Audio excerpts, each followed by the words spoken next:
You've heard reports that there are riots on the streets of Los Angeles. That is not what's happening across the city of Los Angeles. Governor Newsom's right. There wasn't anything like a riot happening on Friday, Saturday. We just witnessed a protester thanking a National Guardsman for his service here in California. LAPD, by most estimates, had this under control last night. No, I don't think the National Guard is needed now. Things in L.A. are calm. There was a protest that got a little unruly late at night. There have been no violence where anybody that was protesting hit anybody, shot anybody, threatened anybody.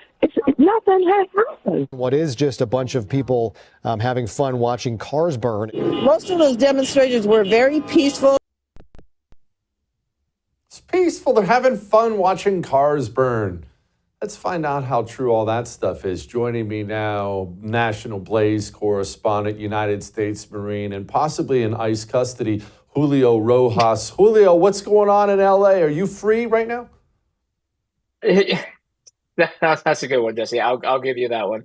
Yeah, I am in Los Angeles, and I have been so busy with the riots that have been happening. I did not even realize that Tom Elliott put that supercut together, and I was unaware just how much lying is happening right now between everybody. It's really ridiculous that despite being lambasted and just mocked relentlessly 5 years ago when they pulled that same mostly peaceful talking point, they're doing it again. And it just shows that they've learned absolutely nothing. And for me, that's kind of okay because it gives me job security, because most Americans will tune out those people and tune into, people like me or any of my other friends who are here in Los Angeles covering the riots. Because, yes, there are protests, but they devolve into riots like what happened yesterday again. So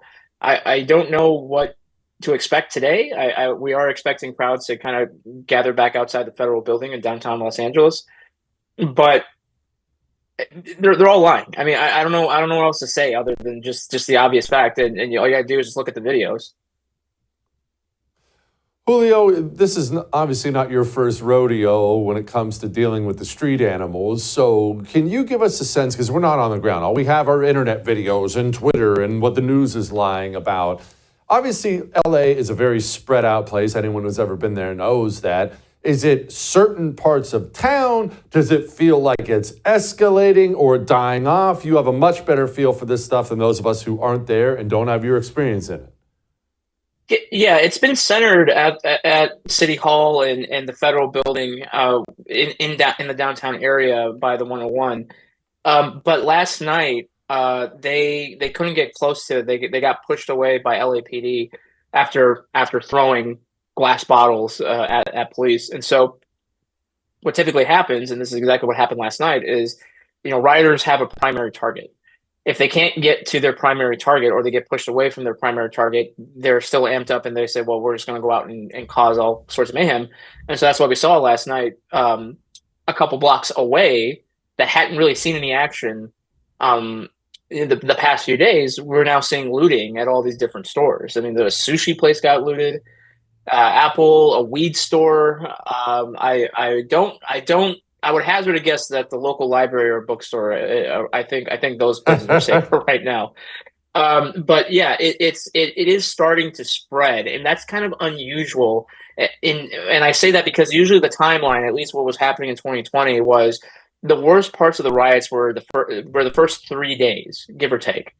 We're now in day 5, and we're just now getting to the just looting random stores stage, because they have the ability to do that because there's still not enough resources or personnel needed. Because yeah, you're right. And this is what I've been telling people, is that even if they can get the downtown area secured, Los Angeles and Los Angeles County is huge. And, with so many people that are very sympathetic to the rioters. And so you can lock down downtown, but who's to say it won't happen in Santa Monica or, Inglewood or Compton or Koreatown or Burbank or something, right? So I think it's good that President Trump is deploying more military personnel, but I think it's going to require even more to fully clamp down on the violence. Obviously, people can still protest, but we're still in the violent stage, and that's significant because it usually doesn't have enough steam for this long. Julio, who is doing what when it comes to law enforcement? I mean this in LAPD, obviously they're going to be involved. We know we have National Guard. What are they actually doing? 700 Marines are coming. These are infantry Marines. So are they planning on putting these infantry Marines in close contact with these guys? Because I have a pretty good idea on how that's going to go. Who's doing what? So my understanding is that because the active duty and the federalized National Guard, because they're not being activated under the Insurrection Act, but it's at a different authority, they are more limited in what they're able to do. And so basically the military personnel are going to be used to protect the federal building, the main one right next to City Hall, because that has been kind of the epicenter of everything.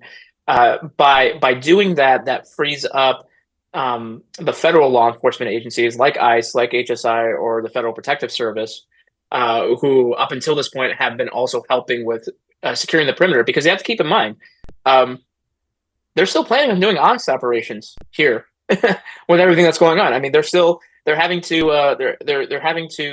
contend with what's happening in the streets with carrying out President Trump's orders. So by freeing up ICE agents or HSI agents from guard duty, and they can actually go into enforcement once again, so that it kind of take cares of two problems at once.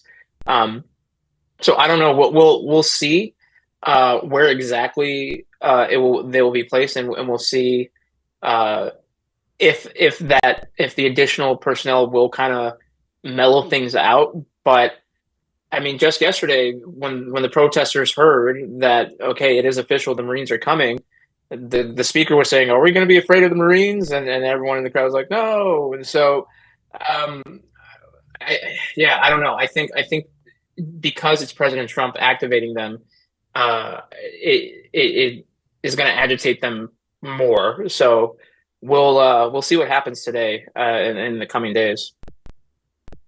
Yeah, I've been in that exact situation before in Najaf, Iraq.